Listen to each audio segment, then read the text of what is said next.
30. marts. Skatos 0,46 jau ir, jā. Pusnītī pār.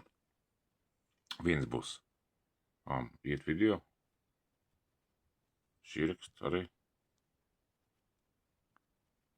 Skaņa. Сценарий и вброшенным в интернет. Друзья, на этом позвольте откланяться. Переходите ко мне в телеграм-канал писать. Es gribēju skaņu atslēdzās. Tā.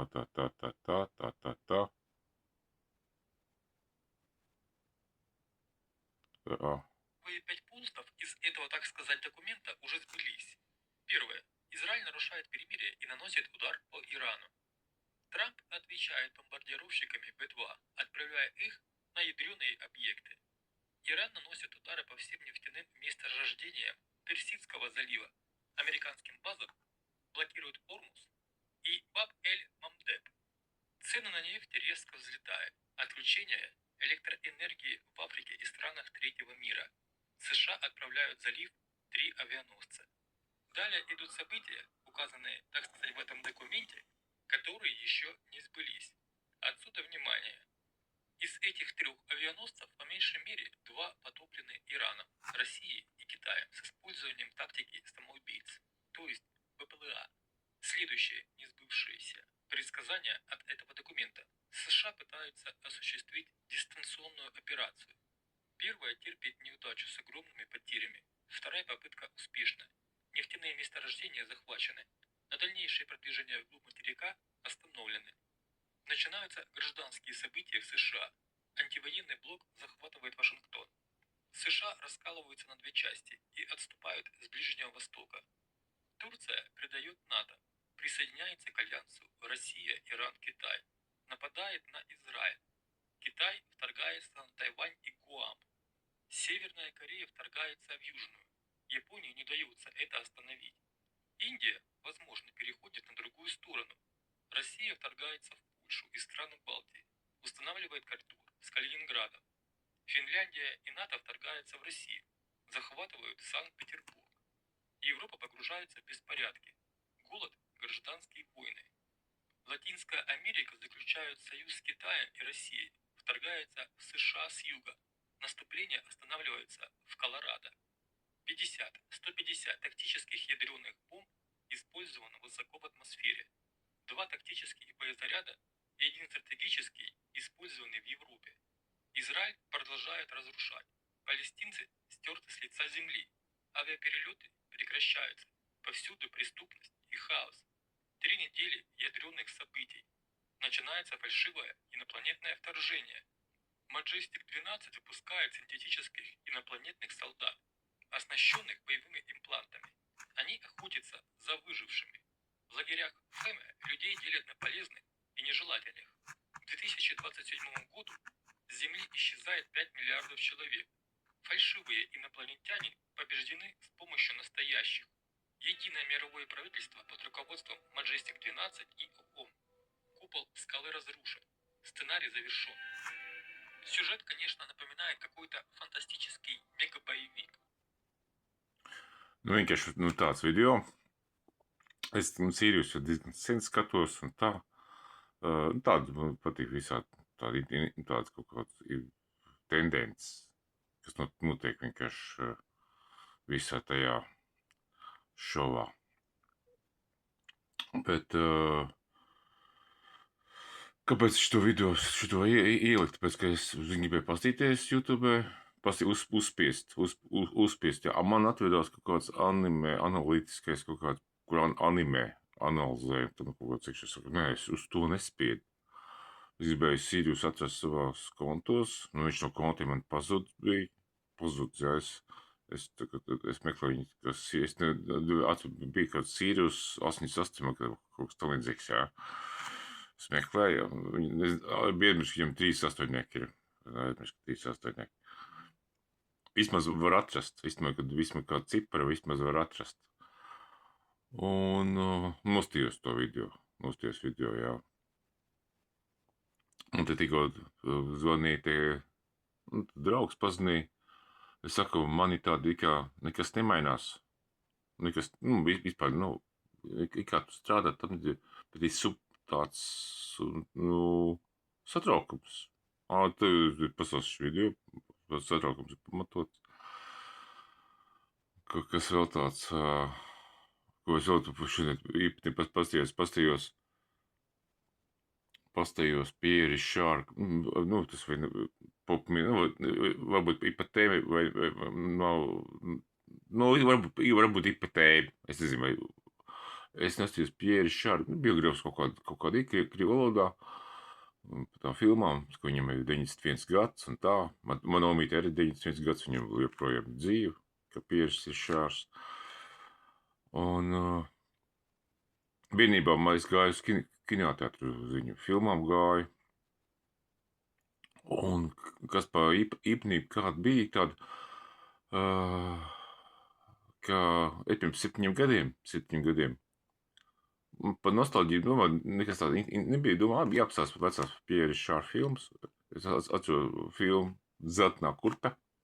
Bija uz kinoteātru Liepājā, bija arī liels plakāts, varbūt tās, viņš bija tāds, viņš tā kā televizora formāts 4x3, bet liela formāts, kur bija Pierre Richards ar viņas seju ar zeltaino kurpi tur rokās zeltainā kurpi, tāda liela iekšā.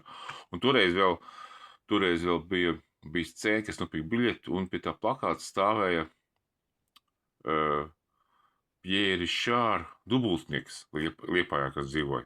Kas bija, kopēkšā viņam bija sieva, melna, viņš bija, un viņam bija vēl dēls, viņš sēž, viņš stāv pie tā plakāta, skatās to plakātu. Un es apsolu, ka Pierre Richards Liepājā atbrauc, viņš man pagriežas, un tāds,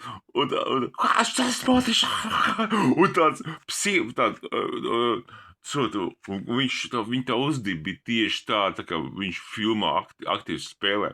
Es biju vēl dubult pārsteigts. Vienkārši tā atmiņa. Un tagad tā filma saucās Melnā kurpe. Iedomājies, man ir pilns ar atmiņām, ka bija visi iekšā un visi pateikt, ka tās viltotas atmiņas vēl man stāstīs, jā. Te kāds stāst cits atmiņas, var teikt, jā. Viņas var būt viltotas. Varbūt īsts, bet viltotas. Un tas vienkārši tas kontekstam, kas ir sakarā ar, ko es pirms uzspiežot nākamo filmu, es Pierre Richardu nostījos, galvenais, ka es meklēju to Mandela, tas Mandelas efekts saucās. Tas es to filmu uzstājos, 7 gadus atpakaļ, ar nosaukumu Zeltainā kurpe. Un pēc nedēļas es redzēju, ka Mandelas efekts, kad zeltainā kurpe, kas zeltainā kurpe kļuva par melno kurpi. Es saku, kā es tikko pirms nedēļas skatījos, nevar būt. Un jā, viņi kļuva, plakātos izmainījās, viss izbaidījās. Tā kā kādā pasaulē mēs dzīvojam, mums tas ir pašiem jāsaprot, pašiem vēl jānoskaidro. Tā doma. Un kas vēl tāds, jā, tā Pierre Richards vienkārši, es gribēju atsevišķi Pierre Richards Zeltaino kurpi. Galvenais, es meklēju komentāros, kas atcerēsies, tie Pierre Richards komentāros, un biogrāfiju, kur būs komentāru par, kad Mandelas efekts, un galvenais uz manu kurpi tajā biogrāfijā uzspied vairākas reizes. Vienkārši es tā pabrīnījos, un no visiem, tur 10,000 komentāriem, es vienkārši ilgi meklēju, kurš piefiksēs, un viens komentārs vienkārši pierakstīja klāt. Es negribu rakstīt, ka tas Mandelas efekts un tam līdzīgi. Es gribēju atrast, jo tas video bija diezgan vecs, jau 4 mēneši vai kaut kāds, vai pusgads. 4 mēneši, man kāds bija, 4 mēneši atpakaļ bija. Komentāri viss veci, un jaunas komentārs neviens nestās. Tādos vecos komentāros, jaunos komentāros nestās. Es gribēju, atkal kāds vēl pieminēs, un vienu atradu, un viņam uzstīk tur savu pielikt plusiņu, un to, kas ir, un uzstīk komentāru, kad tas notika krievu valodā, tas viss tur bija. Krievu valodā pierakstīja.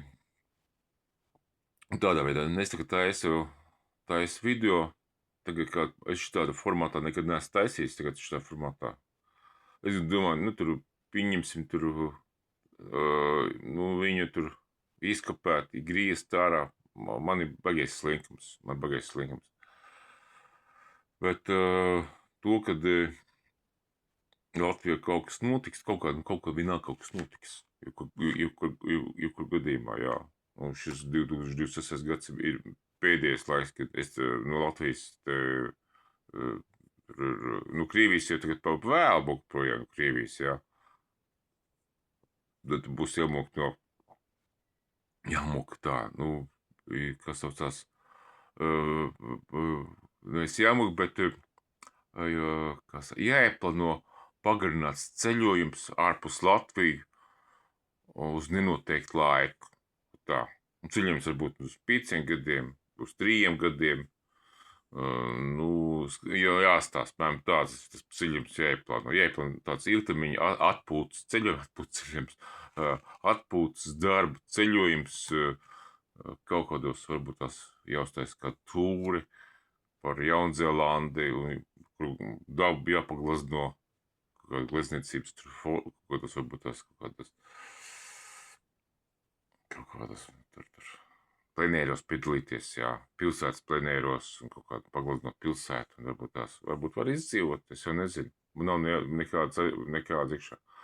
Varbūt es te mēģinu tagad, ko es tagad, jā, es izstāstīšu vēl kas ir, es jau, principā, pa brīvu enerģiju, tā interesējos, kas 10 gadus, man ir kaut 10 gadu video, kur esmu formēm iekšā. Tagad bišķi pieklus, es vien tikai cilvēku klausos pa brīvu enerģiju, vienu cilvēkam sakoju, un viss varētu neko. Viņš kāds fakts dod, interesants, jā. Bet par visām diezgan veciem tiem, kas pirms 10 gadiem ieminējās kaut kur jau, viņi tikai parādās, jaunu vilni parādās.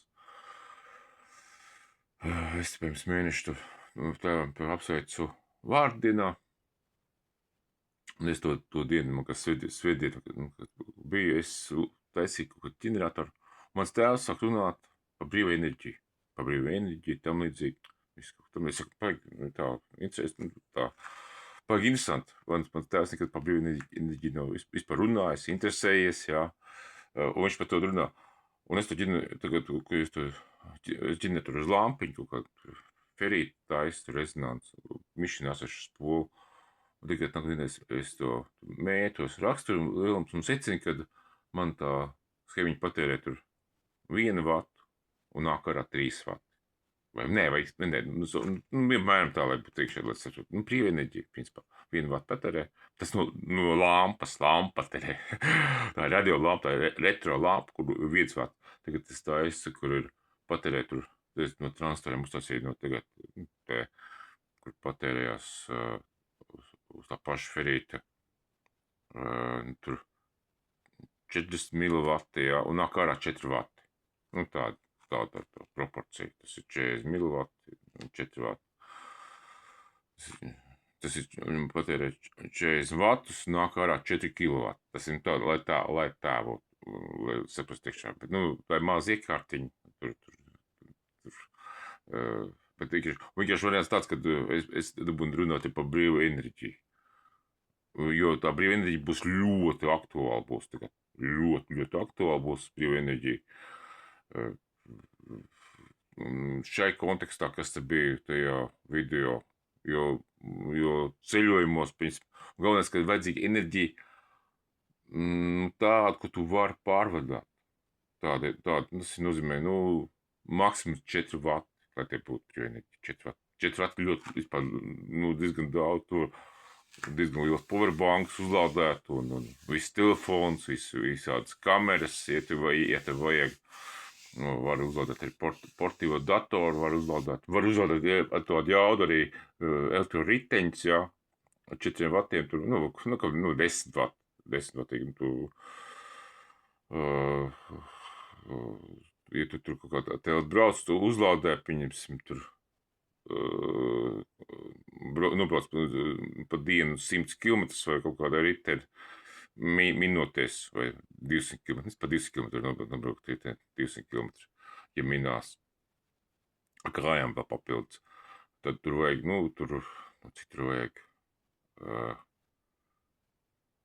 Labi, es tagad sapņoju, principā. Bet īstenībā tas sapņu nav tālu pat. Man ir tādas domas, kā varētu taisīt to brīvdienu, kāds varētu būt. Bet pirmā, ko es visu taisu, viss strādā. Lai cik tas dīvaini nebūtu.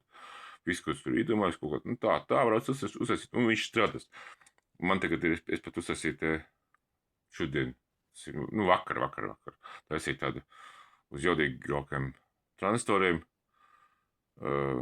lai bišķi vairāk tērē, mazāk vījumu būtu, jā, tur kapacitāte bišķi kaut kādu lielāku, un varianti tāds, ka man tur tā rezonāts spūle, viņu var rezināt būt pār un pirms.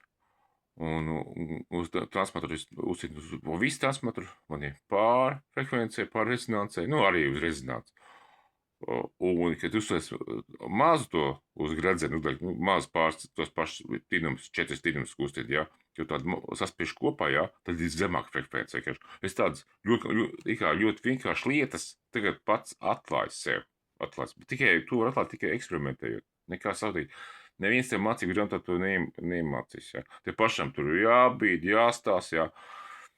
Tur kondensators, vai tur izauj ārā, nekas nemainās. Pieliek klāt, mainās. Nē, citu pieliek, mainās. Citur pieliek. Tur eksperimentē nevis pēc schēmas, bet pēc praktikā vienkārši to dara. Un tas efekts pēc tam savādāk ir.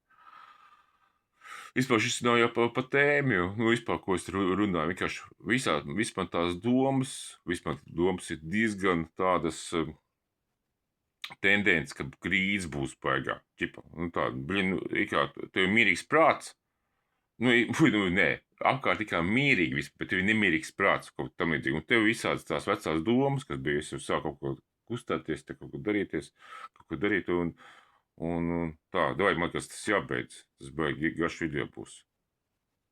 17 minūtes. Tas ir pārāk gar.